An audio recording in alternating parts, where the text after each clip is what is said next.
Hello friends, smart preparation की इस नई वीडियो में आप सभी का स्वागत है। इस वीडियो में हम देखेंगे directive principles of state policy, जो कि हमारे कॉन्स्टिट्यूशन के पार्ट 4 में आर्टिकल 36 टू आर्टिकल 51 तक डिफाइन किए गए हैं। डायरेक्टिव प्रिंसिपल्स से रिलेटेड क्वेश्चंस लगभग हर एग्जाम्स में किसी न किसी फॉर्म में ज़रूर पूछा जाता है, तो इस वीडियो को हम स्पीडी रिवीजन के तौर पर देखेंगे। तो चलिए बिना देर के हुए शुरू करते हैं। डीपीएसपीज में यानी कि directive principles of state policy जो होते हैं, इसमें सबसे पहले हम देखेंगे क्लासिफिकेशन ऑफ डीपीएसपी क्या है। जो डायरेक्टिव प्रिंसिपल्स हैं उसको कैसे क्लासीफाई किया गया है। तो इसको 3 पार्ट में क्लासीफाई किया जाता है। पहला होते हैं सोशलिस्ट प्रिंसिपल्स, दूसरे होते हैं गार्डियन प्रिंसिपल्स, तीसरे होते हैं लिबरल प्रिंसिपल्स। तो सबसे पहले हम देखते हैं सोशल प्रिंसिपल्स कौन से होते हैं जो कि हमारी सोसाइटी से रिलेटेड होते हैं। सोशल प्रिंसिपल्स को हम देखेंगे। आर्टिकल 38 जो कहता है वो कहता है social economic and political justice, यानी कि स्टेट का ये काम होगा कि वो लोगों को social economic and political justice provide कराए। नेक्स्ट आता है आर्टिकल 39 का ए। इसका होता है right to adequate means of livelihood, यानी कि लिवलीहुड रोजगार के उचित साधन लोगों को उपलब्ध करवाए, ये स्टेट का काम होगा। आर्टिकल 39 ए। नेक्स्ट आता है आर्टिकल 39 बी। ये होता है equitable distribution of material resources.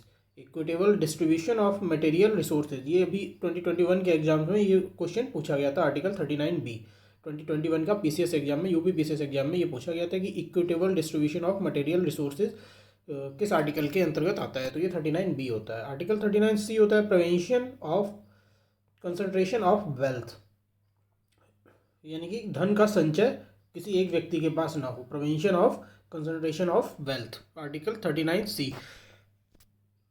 Article 39 D आता है equal pay for equal work. अगर कोई भी 2 व्यक्ति या फिर 3 व्यक्ति कोई एक काम कर रहे हैं तो उनको अगर काम उनका बराबर है तो उनको इक्वल पे भी दी जाए, यानी कि ये राज्य सुनिश्चित करे, ये स्टेट सुनिश्चित करे कि लोगों को equal pay for equal work हो रहा है या नहीं। नेक्स्ट आता है article 39 E preserving health of workers and children. Article 39 का एफ आता है healthy development of children. Children के हेल्दी डेवलपमेंट से रिलेटेड है 39 एफ। नेक्स्ट आर्टिकल 39 ए होता है equal justice and free legal aid.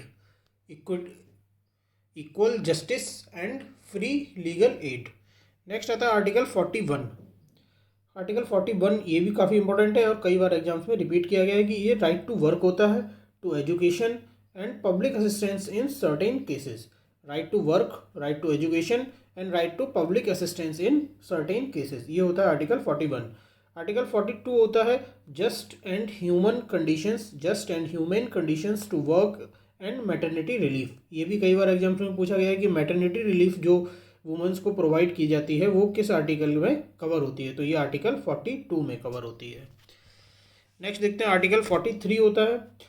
Article 43 होता है to secure a living wage for workers a decent standard of life. Workers के लिए एक decent standard of life provide कराना स्टेट की जिम्मेदारी होता है।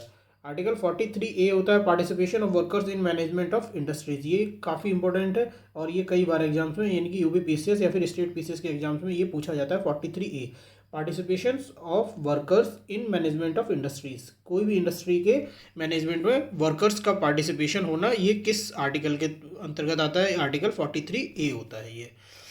नेक्स्ट होता है article 43 B promotion of cooperative societies. Article 47 होता है nutrition and standard of living. तो ये तो हो गए हमारे सोशलिस्ट आर्टिकल्स, जो भी सोशलिस्ट प्रिंसिपल्स हो गए। नेक्स्ट आता है गार्डियन प्रिंसिपल्स कौन कौन से होते हैं। ये होता है article 40। Article 40 organisation of village panchayat. कई बार एग्जाम्स में पूछा गया है ये कि विलेज पंचायत किस आर्टिकल के अंतर्गत आते हैं। तो ये डीपीएसपी के आर्टिकल 40 में होता है, organisation of village panchayat. Next देखते हैं आर्टिकल 43 होता है प्रमोट कॉटेज इंडस्ट्रीज। जो कॉटेज इंडस्ट्रीज हैं उनको प्रमोट करना स्टेट की जिम्मेदारी होता है आर्टिकल 43 के अंतर्गत। आर्टिकल 46 होता है promotion of educational and economic interest of SC/STs and other weaker section. यानी इकोनॉमिक और एजुकेशनल इंटरेस्ट हैं जो SC/STs के या फिर हमारे समाज के वीकर सेक्शंस के, उनको प्रमोट करने की जिम्मेदारी स्टेट की होती है आर्टिकल 46 के अंतर्गत। आर्टिकल 47 क्या कहता है। आर्टिकल 47 के prohibit intoxicating drinks and drugs, यानी कि इंटॉक्सिकेटिंग ड्रिंक्स एंड ड्रग्स को प्रोहिबिट करना भी स्टेट की जिम्मेदारी होती है आर्टिकल 47 के अंतर्गत। आर्टिकल 48 के अंतर्गत क्या आता है prohibit slaughter of cows carbs etcetera, article 48। काफ़ी ये भी रिपीटेड क्वेश्चन है और ये इंपॉर्टेंट भी है कि slaughter of cows and carbs को प्रोहिबिट किस आर्टिकल के अंतर्गत किया गया, आर्टिकल 48 के अंतर्गत। नेक्स्ट हम देखते हैं जो लिबरल प्रिंसिपल्स हैं वो हमारे डीपीएसपी में क्या है। आर्टिकल 44 होता है uniform civil code for citizens. ये मोस्टली रिपीटेड क्वेश्चन है डीपीएसपी का, मोस्ट इंपॉर्टेंट है और ये कई बार रिपीट होता है। Uniform civil code for citizens, article 44। Article 45 जो है provision for early childhood care and education of children below the age of 6 year. ये तो हमारा डीपीएसपी का पार्ट हो गया। आर्टिकल 45 से इसी से रिलेटेड हमारा जो फंडामेंटल राइट्स की बात करते हैं तो वो 21A आता है कि बच्चों को 6 से 14 साल के बच्चों को फ्री एजुकेशन प्रोवाइड कराना। और अगर फंडामेंटल ड्यूटीज़ की बात करें, फंडामेंटल ड्यूटीज़ में 51A के पार्ट हो जो कि पेरेंट्स को, गार्डियंस को ये ड्यूटी देता है कि वो बच्चों को फ्री एजुकेशन प्रोवाइड कराएं। तो ये तीनों रिलेटेबल है, आर्टिकल 45, 21A और 51A का के। नेक्स्ट देखते हैं आर्टिकल 49 क्या कहता है। आर्टिकल 49 कहता है organise agriculture and animal husbandry on scientific lines. Article 49 कहता है एग्रीकल्चरल एंड एनिमल हस्बेंड्री को साइंटिफिक लाइंस पे ऑर्गेनाइज कराना भी स्टेट की जिम्मेदारी होता है। नेक्स्ट आता है 48A safe guard forest and wild life. ये भी इंपॉर्टेंट है और एग्जाम्स में रिपीटेड क्वेश्चन है कि आर्टिकल 48A ये सेफ गार्ड होता है फॉरेस्ट और वाइल्ड लाइफ के लिए, यानी कि स्टेट ऐसे प्रबंध करे, ऐसी पॉलिसीज बनाए जो कि फॉरेस्ट और वाइल्ड लाइफ बचे रहें। नेक्स्ट आता है article 49 to protect monuments of national importance. National importance के जो भी मोनूमेंट्स हैं उनको प्रोटेक्ट करना भी स्टेट की जिम्मेदारी होती है आर्टिकल 49 के तहत।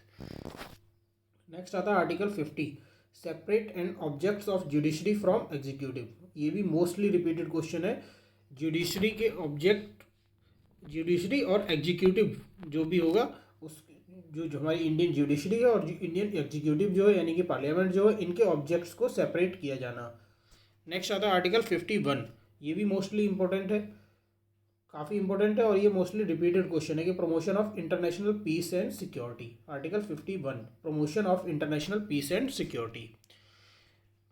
और जो नए डायरेक्टिव प्रिंसिपल्स हमारे जो आर्टिकल अंडर 42 अमेंडमेंट ऑफ 1976 जो जोड़े गए हैं वो 39A है, 39B है, 48A है और आर्टिकल 48 है।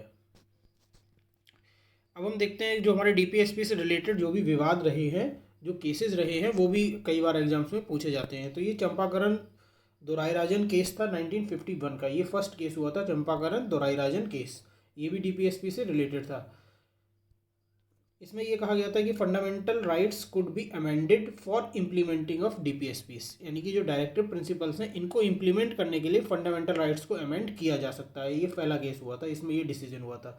फिर नेक्स्ट 1967 में गोलकनाथ केस हुआ था, तो इसमें कहा गया था कि fundamental rights can't amended, fundamental rights को अमेंड नहीं किया जा सकता है। सबसे पहले चंपाकरण केस में क्या कहा गया, फंडामेंटल राइट्स को अमेंड किया जा सकता है अगर डीपीएसपी को इम्प्लीमेंट कराना हो, यानी कि डायरेक्टिव प्रिंसिपल्स को इम्प्लीमेंट कराना हो। लेकिन फिर आया 1967 में गोलकनाथ केस, इसमें कहा गया डीपीएसपी को इम्प्लीमेंट कराना हो फिर भी फंडामेंटल राइट्स को अमेंड नहीं किया जा सकता है।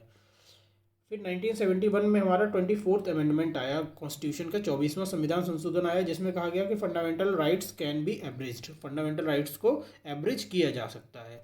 नेक्स्ट आया 1971 में 25th अमेंडमेंट, जिसमें कहा गया कि आर्टिकल 31C डाला गया। 25वां संशोधन जो आया उसमें 31सी आर्टिकल डाला गया।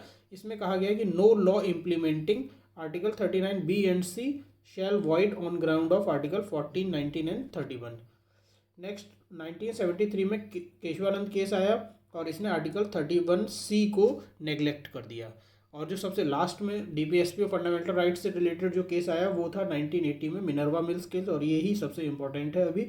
इसने कहा कि constitution is to held on bedrock of balance between fundamental rights and DPSPs. इस केस ने ये कहा कि फंडामेंटल राइट्स और डीपीएसपीज के बीच में एक बैलेंस बना के रखना ही कॉन्स्टिट्यूशन का काम रहेगा। 1980 में मिनर्वा मिल्स केस हुआ। अब देखते हैं संविधान के जो बेसिक स्ट्रक्चर से रिलेटेड जो भी डिस्प्यूटेड थे उनको हम देखते हैं।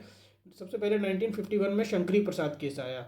इसमें आया कि power of parliament to amend the constitution also include the power of amend fundamental rights. इसमें सबसे पहले ये कहा गया कि पार्लियामेंट अगर कॉन्स्टिट्यूशन को अमेंड कर सकती है तो वो फंडामेंटल राइट्स को भी अमेंड कर सकती है। फिर आया 1967 में गोलकनाथ केस आया। गोलकनाथ केस ने कहा कि fundamental rights are transcendental and immutable.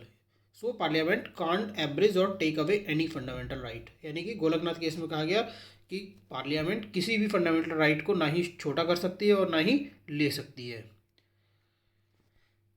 Next 1971 में जो 29th अमेंडमेंट आया उसमें आर्टिकल 30 और 368 के तहत कहा गया कि parliament can abridge any fundamental rights, parliament किसी भी फंडामेंटल राइट को एब्रिज कर सकती है, छोटा कर सकती है। नेक्स्ट 1973 में आया केशवानंद भारती केस, ये माइलस्टोन था हमारे पूरे बेसिक स्ट्रक्चर से रिलेटेड। इसने सबसे पहले तो गोलकनाथ केस को ओवर रूल कर दिया, 24th अमेंडमेंट को अपहेल्ड कर दिया और ये कहा, और इस जो केशवानंद भारती केस था इसने ये इस्टेब्लिश किया कि basic structure of the constitution can't be moulded on the behalf of constitutional amendment.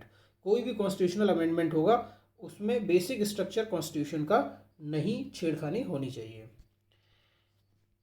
तो इस तरीके से दोस्तों हमने इस वीडियो में डीपीएसपी से रिलेटेड जो भी इंपॉर्टेंट प्रोविजंस थे वो हमने शॉर्ट में रिवाइज करने के पॉइंट ऑफ व्यू से देखे। ऐसे ही इंपॉर्टेंट और इन्फॉर्मेटिव वीडियोस को देखने के लिए हमारे चैनल स्मार्ट प्रिपरेशन को लाइक करिए, शेयर करिए, ज़्यादा से ज़्यादा सब्सक्राइब करिए। Thank you.